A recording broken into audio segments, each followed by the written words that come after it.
بلندتر صلوات۔ اللهم صل علی محمد وآل محمد۔ برائے ظہور تاجل امام زمان علیہ السلام بلندتر صلوات۔ اللهم صل علی محمد وآل محمد۔ بسم اللہ الرحمن الرحیم، الحمد للہ رب العالمین والعاقبۃ للمتقین وآلہ طیبین الطاہرین المعصومین الذین اذهب اللہ عنہم الرجس وطہرہم تطہیرا۔ اللهم صل علی محمد وآل محمد۔ طلباء کرام، آج کا ہمارا جو موضوع ہے جس کو ہم بے ترتیب کلاس وائز انشاءاللہ شروع کریں گے اور مومنین تک بھی یہ پیغام اور یہ کلاس اور دروسی سلسلہ جو ہے وہ ان تک ضرور پہنچائیں گے آپ کے توسط سے۔ تو ہمارا موضوع جو ہے وہ ماہ رمضان کے حوالے سے اور اس میں روزانہ کے اعمال ماہ رمضان اور احکام روزہ کے حوالے سے جتنے بھی سوالات ہوں گے آپ کی طرف سے یا جو بھی وضاحت ہوگی تو انشاءاللہ وہ بھی مومنین تک انشاءاللہ سلسلہ دروس کی شکل میں پہنچائیں گے۔ خداوند متعال اس کاوش کو اپنی بارگاہ مقدس میں قبول فرمائے انشاءاللہ۔ تو آج ہمارا جو موضوع ہے سب سے پہلی چیز یہ کہ اعمال ماہ رمضان اور عظمت ماہ رمضان کے حوالے سے خود شیخ مفید علیہ رحمہ نے اپنی کتاب میں درج فرمایا کہ ماہ رمضان ایک ایسا مہینہ ہے کہ جو خدا اور بندے کے مابین ایک ارتباط کا ذریعہ ہے کہ جس میں انسان اپنے اعمال کو ایمان کی اس نہج تک پہنچا سکتا ہے کہ جہاں پر خدا کی رضا اور محمد و آل محمد کی رضا کو حاصل کر پائے۔ اور شیخ مفید علیہ رحمہ نے فرمایا کہ ابن عباس نے روایت کی کہ رسول خدا صلی اللہ علیہ وآلہ وسلم کے پاس ایک صحابی پہنچا اور کہا، یا رسول اللہ، اس ماہ رمضان کی آپ اتنی عظمت بیان کرتے ہیں، کیا وجہ ہے کہ اس ماہ رمضان کو آپ بہت زیادہ فوقیت دیتے ہیں؟ تو رسول خدا صلی اللہ علیہ وآلہ وسلم نے ارشاد فرمایا کہ یہ وہ مہینہ ہے کہ جو تمام مہینوں سے سب سے بہترین، سب سے بڑا اور سب سے پر برکت مہینہ ہے، جو تمام مہینوں کا سردار مہینہ ہے۔ کہا اس میں جتنے بھی ایام ہیں، جتنے بھی دن ہیں، وہ دن تمام دنوں سے زیادہ افضل دن ہیں۔ اس ماہ میں جو راتیں ہیں وہ راتیں تمام راتوں سے زیادہ افضل ترین راتیں ہیں، جس میں انسان اپنے اعمال کو، اپنے آپ کو خدا کے قریب کر سکتا ہے۔ کہا یا رسول اللہ، اس ماہ میں کون سے ایسے اعمال جو ہے وہ انجام دیں کہ جس سے ہم خدا کے قرب کو حاصل کر سکیں؟ تو رسول اللہ صلی اللہ علیہ وآلہ وسلم نے فرمایا کہ ضروری نہیں ہے کہ تم پوری رات عبادت کرتے رہو، بہتر ہے کہ اس عبادت کو انجام دیا جائے، نوافل انجام دیے جائیں، استغفار کی تسبیح پڑھی جائے، اپنے آپ کو باوضو کیفیت و حالت میں رکھا جائے تاکہ اپنے آپ کو، اپنے نفس کو اور اپنے ایمان کی پاکیزگی کو، ایمان کی اس بلندی تک لے کے جاؤ جہاں محمد اور آل محمد چاہتے ہیں۔ کہا یا رسول اللہ، کیا ایسا عمل اور فعل جو ہے وہ انجام دے؟ تو رسول نے کہا جو بھی عمل جو قصد قربت کی وجہ سے خدا کی بارگاہ میں انجام دیا جائے وہ عبادت میں شمار ہے، حتیٰ اگر اس ماہ میں کوئی انسان، کوئی بندہ اگر استراحت بھی کرے، نیند بھی کرے تو اس کی نیند بھی عبادت میں شمار ہوتی ہے، اس کا سونا عبادت میں شمار ہوتا ہے، اس کا کھانا بھی عبادت میں شمار ہے، اس کا پینا بھی عبادت میں شمار ہے، اس کی تمام اعمال و عبادات جو ہے وہ خدا کی بارگاہ میں برگزیدہ ہیں۔ کہا کہ کیوں؟ کیونکہ اس کی وجہ یہ ہے کہ ہر وہ کام اس ماہ میں کیا جانے والا، ہر وہ کام چونکہ قصد قربت کی وجہ سے ہوتا ہے تو خدا کی قربت اور اس کی بارگاہ میں اپنی عبودیت کا اظہار کرتے ہوئے انسان اگر اپنی عبادت کو اس کی بارگاہ میں ظاہر کرے تو ہر وہ عمل عبادت کے طور پر خدا کی بارگاہ میں شمار ہوتا ہے۔ تو اسی وجہ سے سونا بھی عبادت ہے، جاگنا بھی عبادت ہے، بیٹھنا بھی عبادت ہے، تمام وہ اعمال، تمام وہ افعال خدا کی بارگاہ میں عبادت کے طور پر شمار ہوتے ہیں۔ اور اسی حوالے سے شیخ مفید علیہ رحمہ نے بھی اور مفاتی الجنان میں بھی، صاحب مفاتی نے بھی جناب سرکار صادق آل محمد سے روایت درج کی اور فرمایا کہ یاد رہے کہ ماہ رمضان کے دنوں اور راتوں میں بہترین عمل جو ہے وہ تلاوت قرآن پاک ہے، کہ جس میں انسان سب سے زیادہ قرآن کی تلاوت کرے۔ اور معصومین علیہ الصلوۃ والسلام کی طرف سے مروی ہے کہ معصومین علیہ الصلوۃ والسلام 6 دن میں 40 ختم قرآن کرتے تھے۔ یہ کوئی یعنی ہم اگر اپنے عمل کی احتسابیت کریں تو کتنا مشکل ہے۔ خود یہاں پہ صاحب مفاتی نے لکھا ہے کہ کم از کم 6 دن میں ختم قرآن کرنا مستحب ہے، اور اس مستحب عمل کو انجام دینے کے لیے جہاں پر معصومین علیہ الصلوۃ والسلام سے ہمیں یہ حسن اخلاق کا نمونہ اور عبادت کا جو نمونہ ملتا ہے وہ صرف حکم دینے کی حد تک نہیں ہے، بلکہ انہوں نے انجام دے کر ہمیں بتایا ہے کہ ہمارے چاہنے والے جو ہمارے ہونے کا دعویٰ کرتے ہیں ان کے لیے بھی ضروری ہے کہ وہ اسی طرح کا عمل انجام دیں تاکہ وہ ہماری رفاقت کو حاصل کر پائیں۔ پھر آگے فرماتے ہیں علامہ مجلسی علیہ الرحمہ نے فرمایا کہ ائمہ میں سے چند ایک جو اس ماہ میں 40 قرآن ختم جو ہے وہ فرماتے تھے، اور ہم اگر اپنے آپ کا محاسبہ کریں تو ہم میرے خیال میں شاید ایک قرآن ختم کا جو ہے وہ پتہ نہیں وہ بھی پورا کرتے ہیں یا نہیں کرتے۔ آپ لوگوں سے مخاطب نہیں ہوں، علماء سے میں اپنے آپ کو جو ہے وہ تذکر کے طور پر اپنے آپ کو کہنا چاہ رہا ہوں کہ پتہ نہیں ہمارے لیے ایسا ممکن ہے یا نہیں۔ کیوں؟ کیونکہ اس کی وجہ یہ کہ ہم اپنے نفس کی طرف اصلا متوجہ ہی نہیں ہے کہ ہم کس راستے کی طرف چل رہے ہیں۔ یہ وہ ماہ ہے جس میں خدا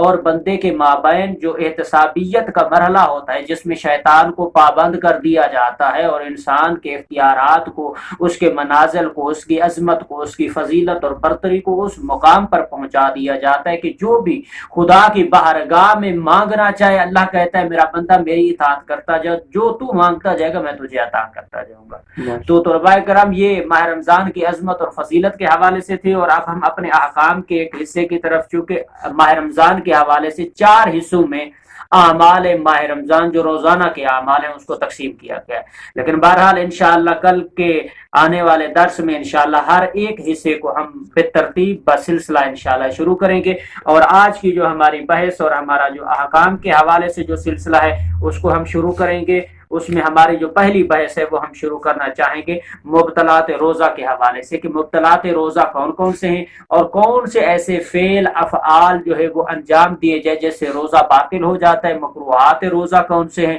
اور کون سے وہ لوگ ہیں جن کے اوپر روزہ رکھنا واجب نہیں ہے۔ ان تمام کو انشاءاللہ بے ترتیب ہر درس میں انشاءاللہ وقفاً اور توقفاً انشاءاللہ ہم بیان کرتے رہیں گے۔ صلوات پڑھیں بر محمد و اہل بیت محمد۔ اللهم صل على محمد وآل محمد وعجل فرجهم۔ اور اپنے ناظرین کو بھی میں یہ بات ضرور ذکر کرنا چاہوں گا کہ جتنے بھی مسائل بیان کیے جا رہے ہیں، آیت اللہ العظمی آغا وحید خراسانی اور مقام معظم راہبری آیت اللہ العظمی آغا خامنائی اور آیت اللہ العظمی حافظ بشیر حسین نجفی صاحب اور ان کے باقی جتنے بھی یہاں پہ حوزہ علمیہ قوم اور نجف کے جتنے بھی مراجع عظام ہیں، ان کے نزدیک انشاءاللہ جتنے بھی احکامات جو ہے وہ رسالہ جات میں، استفتاحات میں یا منہاج میں بیان کیے گئے، ان کو انشاءاللہ توقفاً ہم آپ کی خدمت میں جو ہے وہ بیان کرتے رہیں گے، اور مزید کوئی بھی سوال ہو یا کسی قسم کا کوئی بھی مزید وضاحتی مسئلہ ہو تو اس کو انشاءاللہ آپ ہم تک پہنچا کر اس کے وضاحت جو وہ طلب کر سکتے ہیں۔ تو ناظرین اور طلباء ہم اپنے موضوع کی طرف چلتے ہیں کہ مبطلات روزہ جو ہیں وہ 8 بیان کیے گئے ہیں، کہ 8 جو ہیں وہ مبطلات روزہ ہیں۔ اس میں سے پہلی چیز ہے کھانا اور پینا، اور نمبر 2 ہے جماع کرنا۔ یہ جتنے بھی 8 بیان کیے جا رہے ہیں انشاءاللہ ہر ایک کی مفصل تفصیل انشاءاللہ بحث ترتیب کا سلسلہ انشاءاللہ ہم بیان کرتے رہیں گے۔ نمبر 3 ہے کہ استمناء، یعنی مرد اپنے ہاتھ یا کسی دوسرے ذریعے سے جماع کے علاوہ کوئی ایسا فعل کرے جس کے نتیجے میں منی خارج ہو، یا عورتوں میں اس کی کیفیت کا تذکرہ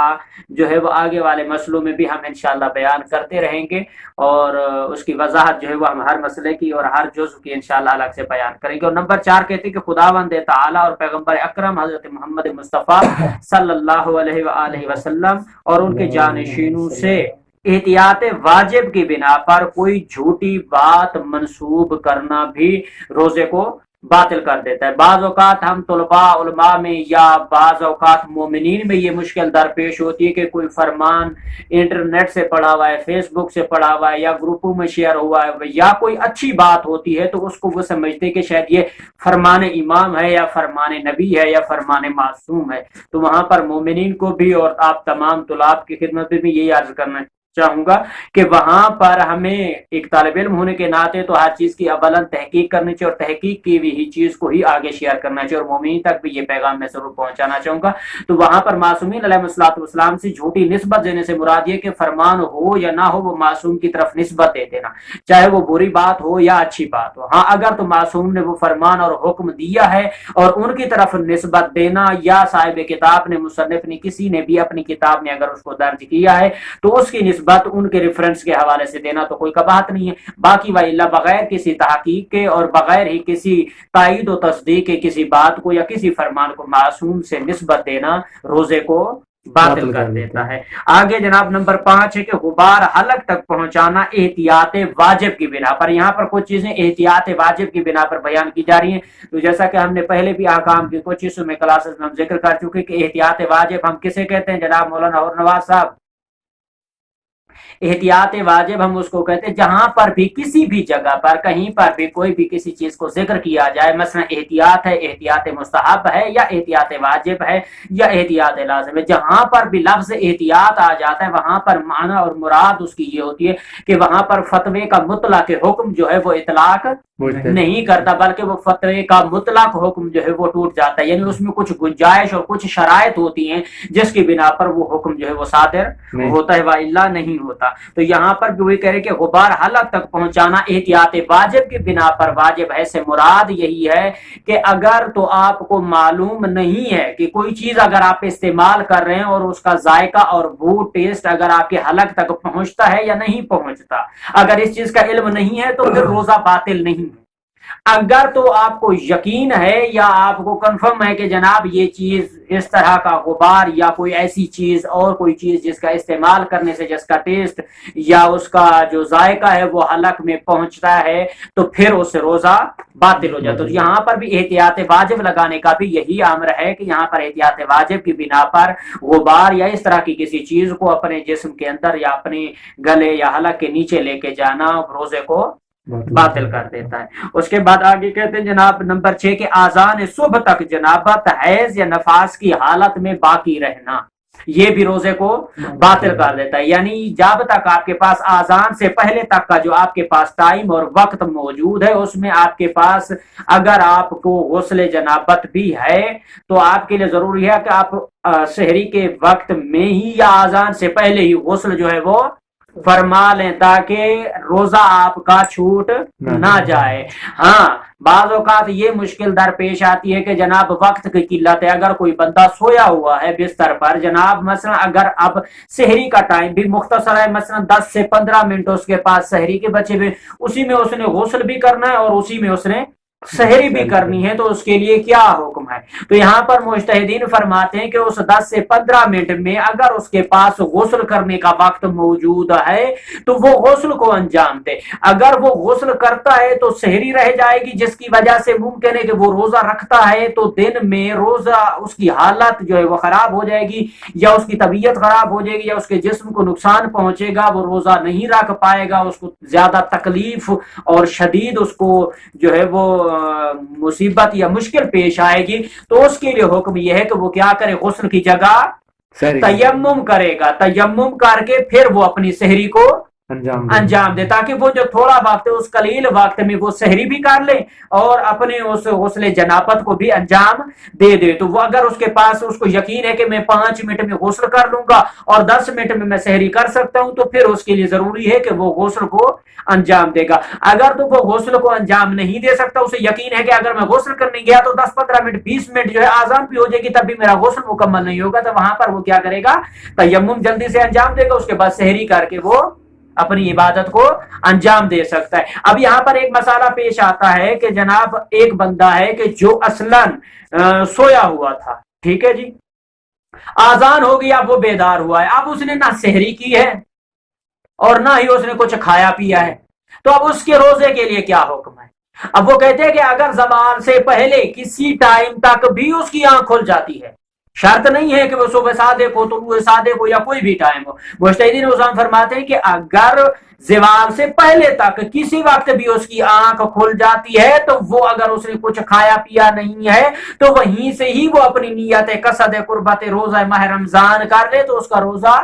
ٹھیک ہے، وہ درست شمار کیا جائے گا۔ اور آگے جناب انہوں نے 7ویں چیز بیان کی ہے کہ کسی سیال چیز سے حکنا یا انیما وغیرہ کرنا جو ہے وہ روزے کو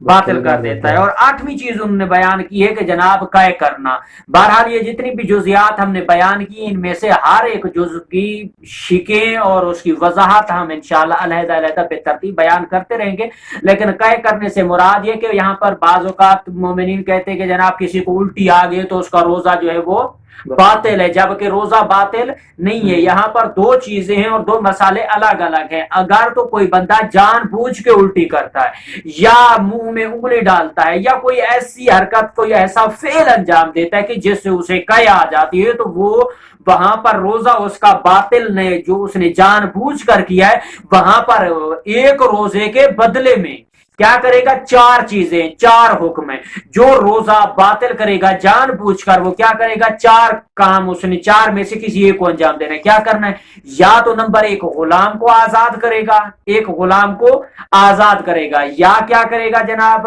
60 فقیروں کو کھانا کھلائے گا۔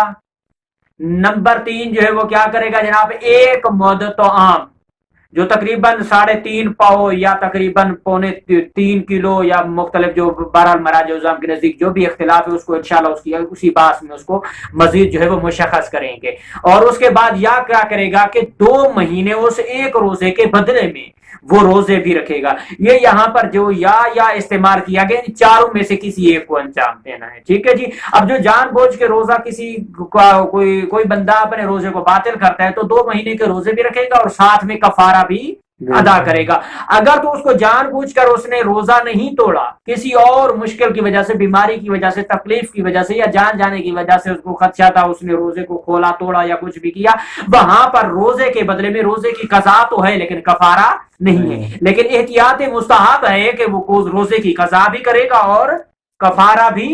ادا کرے گا۔ تو طلباء کرام آپ کا کوئی بھی سوال کسی حوالے سے یا کوئی بھی مسئلہ آپ پوچھنا چاہیں تو انشاءاللہ ہم حاضر خدمت ہیں اور آپ کے کسی بھی سوال کی وضاحت جو ہے وہ بیان کر سکتے ہیں۔ ہاں جی جناب آغا صاحب کوئی سوال آپ کا جناب؟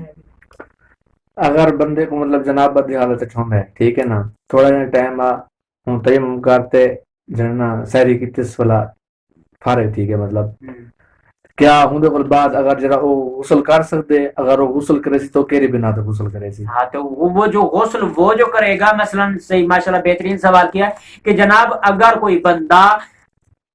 سحری میں اس کو وقت کم ملا ہے لیکن اس کم وقت میں اس نے تیمم کر کے سحری تو کر لی ہے، اب اس نے جب نماز پڑھنی ہے تو کیا وہ غسل کر لے چکے، اب تو اس کے پاس وقت موجود ہے؟ تو یہاں پر بزرگان اور علماء فرماتے ہیں کہ اگر آپ کی نماز جو ہے نماز واجب اگر تو اس کے وقت کے ختم ہونے کا خدشہ ہو تو پھر تیمم کی حالت میں نماز پڑھے گا۔ اگر اس کو لگتا ہے کہ میں اگر غسل کرنے لگ گیا تو پھر نماز صبح کا ٹائم ختم ہو جائے گا، تو اس حالت میں اس کے لیے کیا ہے کہ وہ تیمم کے ساتھ جو اس نے تیمم کیا تھا اس کے ساتھ اگر وہ نماز پڑھتا ہے تو اس کی نماز درست ہے۔ اگر تو وہ تیمم کے ساتھ نماز نہیں پڑھتا، اس کو پتہ ہے کہ میرے پاس وقت موجود ہے میں غسل کر سکتا ہوں، تو پھر وہ اپنے اطمینان کے لیے اگر وہ غسل کرنا چاہتا ہے تو پھر وہ غسل کر کے نماز انجام دے سکتا ہے، کوئی اس میں کباہت نہیں ہے۔ ہاں جی مولانا طیب صاحب کوئی سوال؟ اگر کوئی شخص سویا ہے روزہ رکھ کے اور دوپہر کے وقت میں منی خارج ہو جاتا ہے تو روزے کا کیا ہے پھر؟ کس وقت میں؟ دوپہر کے وقت سویا ہے دوپہر کے وقت اور نیند میں منی خارج ہوگا، اگر اختیاری حالت میں خارج ہو جاتی ہے تو اس میں کوئی کباہت نہیں ہے۔ ٹھیک ہے، یعنی جو بھی چیزیں یہ جو ہم نے 8 چیزیں بیان کی ہیں یہ وہ چیزیں ہیں کہ جس کو آپ جان بوجھ کر کرتے ہیں تو روزہ باطل ہے۔ اگر کوئی ایسا فعل انجام ہو جائے جو اختیاری حالت میں، جیسے قے کرنا ہے، تو وہی شک بیان ہوگی، ہم نے آپ کو پہلے بھی کہا کہ جیسے اگر کوئی جان بوجھ کے الٹی کرتا ہے تو اس نے جان بوجھ کے روزہ توڑا ہے، اگر اس کو اختیاری حالت میں جیسے الٹی آ جاتے تو اس سے روزہ اس کا باطل نہیں ہوتا۔ اسی طرح سے منی کا خارج ہونا یا اس طرح سے کوئی فعل یا افعال انجام دیتا ہے جو کہ اختیاری حالت میں نہیں، جان بوجھ کر نہیں دیتا، خود اس سے خود بخود جو ہے اختیاری حالت میں اگر وہ وقوع پذیر ہو جاتے تو اس سے روزے کے اوپر کوئی اثر نہیں پڑتا، اس کا روزہ جو ہے وہ درست ہے، کوئی اس میں مشکل نہیں ہے۔ اس سے وہ غسل کر کے اپنے آپ آگے جو ہے وہ پاک صاف ہو کر غسل کر کے وہ اپنی نماز کو جو ہے وہ پڑھ سکتا ہے، اسے انجام دے سکتا ہے۔ ہاں جی قبلہ عباس صاحب۔ سلامت۔ ہاں جی محسن شاہ صاحب۔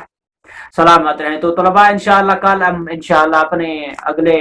درس کی طرف اور اپنے نئے موضوع کے ساتھ اور ماہ رمضان کے نئے اگلے دن کے اعمال کے ساتھ ہم انشاءاللہ آپ لوگوں کے سامنے ناظرین کے سامنے انشاءاللہ حاضر ہوں گے. اور تمام طلباء کرام کے لیے بھی اور مومنین کے لیے اور دیکھنے والے تمام دوستوں کے لیے دعا گو ہوں کہ مالک کائنات اس ماہ سیام میں ہماری اس عبادت کو کوشش کاوش کو بھی اپنی بارگاہ مقدس میں قبول فرمائے. اور جتنے بھی طلباء یہاں تشریف فرمائیں خالق کائنات ان کے اعمال کو ان کی زحمت کو اور ان کے اس مقام پر بیٹھنے کو اپنی عبادت میں